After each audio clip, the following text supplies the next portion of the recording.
That memory is on the bottom of my first opportunity to come to this beautiful country. And I've come back many times since, and we'll talk about that. One thing that the shark tells us to be aware of it has no impact on this talk. But before I go on, I want to invite all of you to come in 2016. ACOS, our American, combating blindness in children in the 21st century. And you're going to find that there's a unique Indian contribution all along the way to this story. And it wasn't changed because of India, because India is a very strong contributor to this. And it begins in India. It begins in 1999, where the WHO met and tried to tackle the problem of blind children. They said that at that time there were 1.4 million blind children in the world. If nothing is done, it will increase to over 2 million by the year 2020. And the part that we as ophthalmologists are responsible for is that at least 40% of these cases are preventable. The main avoidable causes, and you'll hear this again and again, are corneal scar, cataract, retinopathy of prematurity, and uncorrected refractive error. And so they took on the goals in 1999 to reduce the prevalence from 0.75 to 0.4 per thousand and eliminate these various acts. And I'm going to go through these one by one and show you how these occurred. But eliminate corneal scarring, eradicate congenital rubella, congenital cataract, retinopathy of prematurity, vision screening, and establish childhood blindness centers. All of these were goals set in 1999 in India. And so now I ask you the question, what has been accomplished in the last 15 or so years? Well, look at the prevalence of blindness worldwide in children. The red areas are the bad areas, green are good, and the others are somewhat in between. And India, as you see, is somewhere in between. We'll go into more details now as you look at this turkey fish, otherwise known as a lionfish, in an underwater cave. First thing I want to talk about is corneal scarring.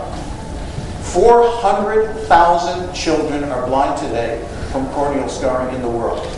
In certain countries, it's even exaggerated. In the Sudan, it's 40% of all childhood blindness from the reasons listed. In Ghana, 45% of all childhood blindness. Another major cause is xerophthalmia and vitamin A deficiency. 3 to 4 million children were found to have xerophthalmia in the year 2002, and all in Southeast Asia to some degree. It's still a major cause of blindness in some centers. In Northeast India, as you can see, 24% of pediatric blindness, 18% in Bangladesh. In Ethiopia, only half of children receive the supplementation they should, and so it's still a problem. And here, for those unfamiliar with it, is a toe spot on one side of this slide and keratomalacia from vitamin A deficiency on the other side of the slide. Here are the bad areas. And India, unfortunately, is part of this red area where vitamin A deficiency is too prevalent. Since 1985, vitamin A deficiency has decreased from 5 to 3.3 million, largely due to supplementation and food fortification. And this this decrease has been documented in many countries of the world. So things are looking better, but still not good enough. Ophthalmic atorum. The major push forward has been the use of povidone iodine, which was recently found in Iran to be better than erythromycin or controls. Now it's officially advocated by the World Health Organization based on a paper that our group published in 1995 in the New England Journal of Medicine, a study that we conducted in Kenya. Measles, horrible corneal scarring, results from measles. But it's because of a combination of malnutrition, vitamin A deficiency, and the measles. And we first saw that in the United States in the boat people from Vietnam coming over in the 1970s. Now there are about almost 500,000 cases a year, mostly in Africa. And measles can be found in other countries. You see it in Java, Ghana, Nigeria. It's been reported in these various series. Immunizations are very helpful.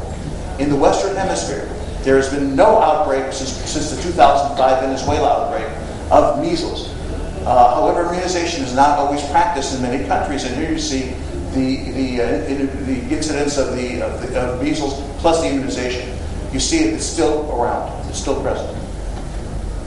Here's where measles immunization occurs, and the countries that are darker, it's where measles is more prevalent, and again, India is somewhere in the middle. Now, I'm going to take a little break here and talk to you about povidone iodine for a moment. Povidone iodine, as you know, is often used for prophylaxis. Many of you use it before your surgery, based on studies that we did at UCLA. It's used postoperatively. As I told you before, it's used against ophthalmia and torum. It has been proved effective against conjunctivitis, both bacterial and chlamydia. Povidone iodine has the advantages of being incredibly inexpensive. In the U.S., for a 5 ml bottle, it will cost you, less than a U.S. dollar. It's widely available. It can be mixed from powders. It's broadly, its susceptibility is broad. In vitro, it will kill all microorganisms within seconds. In vivo, it's not always that way. And it has little or no resistance. And here's the late Dr. Leonard Abt and I in one of our studies in the Philippines looking at conjunctivitis and how povidone iodine was effective against conjunctivitis. But not viral. Not viral. That's chlamydial and bacterial. Trying to prevent this kind of result. Now, I'm going to spend a minute telling you about this study. This is a trial of povidone iodine for the treatment of bacterial keratitis. It hasn't been published yet. Hopefully, in our lifetime, very soon it will be. It was a tri-national study from the U.S. and from the Philippines. And I want here in India to shout out to the Indian co-authors who did a great job with this paper. From the Elder Prasad Eye Institute, we have Drs. Prashant Garg and Savitri Sharma. And from the Joseph Eye Institute in Trichinopalli, we have Drs. Philip Thomas, Pragya Parmar, and J. Kaliapamurthy. These doctors were key in getting this done. It was a study conducted largely here in India. And we studied 172 patients who had bacterial keratitis. They were randomly assigned to either povidone iodine treatment or control. The control in Manila was Neosporin, because that's what they were using at the time. The control here in India was ciprofloxacin eye drops, because that's what we used at the time. And in the results, if you look at the results in Manila, the days to recovery were the same for both groups, povidone iodine and control. In India, it was essentially the same, again, for both groups. The hazard ratios, if you look at those numbers, favored povidone iodine. Here's an example. Here's Pseudomonas, treated only with povidone iodine and atropine. That's it. Nothing else. Atropine and povidone iodine. And here's day 1. Here's day 7. Here's day 21. Okay. The cure rate, the cure probabilities, you'll see there, where povidone iodine was at least as good, if not better, than the other agents that were used. And here's to save time, I won't go into the details here, but if you look at the recovered rates, again, povidone iodine proved as good as these other agents. And here's the life table, the cumulative Kaplan-Meier curves, and you'll see again povidone iodine was as good, if not better, than the other agents. So the implication of this is that povidone iodine 1.25%, and I emphasize 1.25%, not the 5% you use preoperatively. It has to be diluted. Otherwise, the patients will walk out of the hospital. It did not differ from controls, therefore suggesting that in areas that you don't have the availability, for one reason or another, of topical antibacterial agents, povidone iodine for bacterial keratitis should be considered to utilize. And I hope this stingray shows us that we're still swimming along. Trachoma. 2008, there were 43 million active cases of trachoma in the world. India is found in 6% of all children. It's not just an adult disease. We think of it as an adult disease. Largely true, but not 100% true. It can happen in children. India, you see China's numbers there. And here you see the trichiasis that's occurring. Trichiasis is found globally. India is in the middle of the curve. It's found in 8.2 million people, mainly in China, Ethiopia, and Sudan. But in children, it's been found in Sudan, in Ethiopia, and in Tanzania. I have the sources here to show you. So it's not just the disease in adults, although it largely blinds the adults. We know that azithromycin works beautifully for this disease. In Ethiopia, it decreased the incidence to about 7% in 2 years. In another study, 1%. So azithromycin can work well. And here it is. Here's a child that deserves it badly. A child that took a photograph of in North Africa, in Ethiopia, who has these flies climbing all over. But it's not perfect. Azithromycin is expensive. Unless it's donated by the company to the countries cannot afford it. Other negatives are it is contraindicated in pregnancy. Now, do you know how often in these villages the women are pregnant? Very often. And they can't take the drug. It's not approved for children under 1, and they are often the reservoir for trachoma. and it promotes resistance to strep pneumonia. So, would povidone help? Could povidone be effective here? We are currently planning a clinical trial in Ethiopia, and hopefully you'll be hearing about that in the years to come. Trachoma control has occurred in many countries. Morocco is an example. Here are other ones, and in other countries it's been frustrated. Next topic we're going to cover briefly is cataract. Has cataract situation improved? In some countries, cataract is the number one cause of pediatric blindness. 190,000 children are blind from cataract in the world, and you see the numbers here, and some of these are from India too. And about a third, roughly, of children blind in India in these areas are blind from cataract. Here's a girl in Uganda. When I was visiting, what you cannot see in this girl is the nystagmus that she had from her congenital cataracts, presumably due to congenital rubella. Why is it becoming a more prominent cause of childhood blindness? Consanguinity in many parts of the world, rubella, as I just mentioned, and because corneal blindness is decreasing. So if it's decreasing, the next number 2 on the list starts becoming number 1 in some areas, and that's what's occurring with cataract. And here you see the rubella vaccine, very important for you to prevent cataracts around the world. And you see in 1996, 65 countries had vaccinations. It improved by 2006. There were 123 countries with some form of vaccination, but more is needed. That immunization is very important for the eradication, very effective for reducing cases. You see in the Western Hemisphere how it dropped from 135,000 to 3,000 in the course of 8 years when immunization began.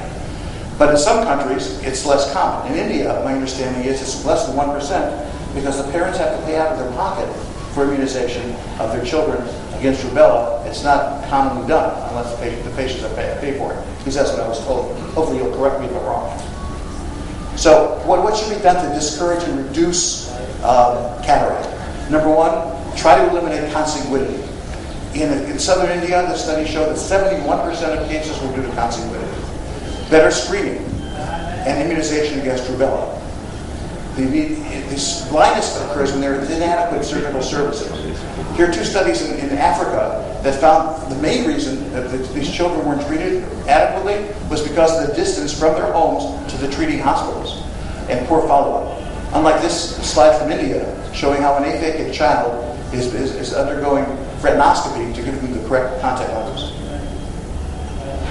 Okay, another thing to reduce cataract is to establish more pediatric ophthalmology centers with more surgeons capable of doing the surgery with proper anesthesia and proper operating rooms. In some countries such as Turkey, where finances is a problem, perhaps the children should be operated in both eyes simultaneously, which we usually ignore, but that may be a technique in some countries. Does tertiary centers help? Here's another study from India from 2007 where the tertiary center caused childhood blindness from cataract to reduce from 13 to 6%. ROP, we're switching now to retinopathy prematurity, a growing epidemic. Right now it is estimated 60,000 children are blind from ROP, retinopathy prematurity. Why is it getting worse? Preterm births are increasing, especially among teenage mothers. There's a lack of neonatal ICUs. There's inadequate equipment to keep these babies alive. There's a shortage of nurses, a shortage of ophthalmologists to examine or treat the children. The epidemic is exploding in certain areas of the world, especially Latin America, Eastern Europe, and Asia. Trying to prevent this, the classic old RLF, where you have nothing behind the lens but a dislocated retina. A retina.